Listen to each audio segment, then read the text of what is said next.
आज हम लोग देखेंगे विद्युत धारा का तापीय प्रभाव। तो हम लोग अपना दैनिक जीवन में बहुत सारे ऐसे यंत्र यूज करते हैं जो कि विद्युत धारा का तापीय प्रभाव पर ही काम करता है। जैसे कि आप लोगों ने देखा होगा हीटर। हीटर में जब विद्युत धारा बहती है तो वो गर्म हो जाता है और ताप उत्पन्न करने लगता है। उसी तरह से आप देखे होंगे कि आयरन, इलेक्ट्रिक आयरन है ना, उसमें जब विद्युत धारा बहता है तभी जा करके वो ऊष्मा उत्पन्न करने लगता है ना। उसी तरह इलेक्ट्रिक बल्ब में जब विद्युत धारा बहता है तभी जाकर के वो गर्म होकर के प्रकाश भी उत्पन्न करने लगता है और हीट भी छोड़ता है। और आप देख सकते हैं ये गीजर, पानी गर्म करने वाला मशीन, वो भी विद्युत धारा के तापीय प्रभाव पर ही काम करता है। तो इसलिए हम लोग को विद्युत धारा का तापीय प्रभाव को समझना बहुत ही जरूरी है। तो चलिए समझते हैं कि विद्युत धारा का तापीय प्रभाव क्या है। हम लोग पहले से भी जानते हैं कि जब किसी चालक में विद्युत धारा बहेगा तो वह चालक जो है वो अपने से बहने वाले विद्युत धारा का विरोध करती है और इसी विरोध के कारण वो चालक गर्म हो जाता है और इसी घटना को कहते हैं हम लोग विद्युत धारा का तापीय प्रभाव। उसी को यहाँ पर देखिए लिखा हुआ है कि जब किसी चालक में विद्युत धारा बहती है तो चालक का प्रतिरोध उस बहने वाली धारा का विरोध करती है, इस कारण चालक गर्म हो जाता है। यह घटना विद्युत धारा का तापीय प्रभाव या तो उष्मीय प्रभाव कहलाता है। क्लियर हो गया?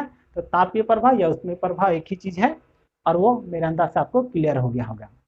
अब देखिए, ये बात तो क्लियर है कि जब भी चालक में विद्युत धारा बहेगा तो चालक गर्म हो जाएगा, लेकिन अब क्वेश्चन ये उठता है कि ये कितना गर्म होगा। तो उसके बारे में यहाँ बताया गया है क्या कि उत्पन्न होने वाली ताप या तो कहिए उष्मा, तो ताप या उष्मा, तो उत्पन्न होने वाली ताप या तो उष्मा भी विभवांतर के बीच क्यू आवेश को ले जाने में किया गया कार्य के बराबर होता है। मतलब यह हुआ कि मान लीजिए कि यह मेरा एक चालक है और इसमें विद्युत धारा बह रही है। अब हमको इच्छा करे कि इसमें कितना टेम्परेचर उत्पन्न होगा धारा के बहने से, तो बस हमको क्या करना है, क्यू आवेश को इसके विभवांतर के बीच में ले जाने के लिए जो वर्क किया जा रहा है वही वर्क को निकालेंगे तो उत्पन्न होने वाले ऊष्मा आपको प्राप्त हो जाएगा। तो उसी को यहाँ पर लिखा गया है क्या कि देखिए ऊष्मा मतलब हीट जो है इक्वल टू कितना होता है डब्ल्यू।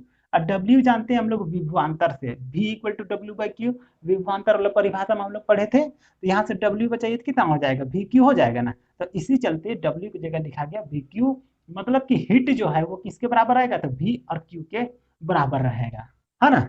अब इसी को आप चाहिएगा तो एक स्टेप और बढ़ सकते हैं, ये एच यहाँ उतार दिए, भी यहाँ उतार दिए, और विद्युत धारा का परिभाषा में हम लोग देखे थे कि I equal to Q by T. यहाँ से क्यू बचा लीजिए, क्यू बचा लेंगे तो कितना हो जाएगा, आई टी हो जाएगा। तो यही क्यू की जगह पर यहाँ क्यू की जगह पर आई टी ये वाला वैल्यू को यहाँ से डाल दिए, तो इसलिए H इक्वल टू हम लोग का बन गया वी आई टी। तो उत्पन्न होने वाली ताप का कैलकुलेशन आप ये दोनों फार्मूला से कर सकते हैं। तो उम्मीद करते हैं कि विद्युत धारा का तापीय प्रभाव क्या चीज है ये समझ में आ गया होगा। चालक जो है वो ताप क्यों उत्पन्न करता है ये भी समझ में आ गया होगा, और कितना ताप उत्पन्न करता है ये भी समझ में आ गया होगा। आज के लिए इस वीडियो पर इतना ही।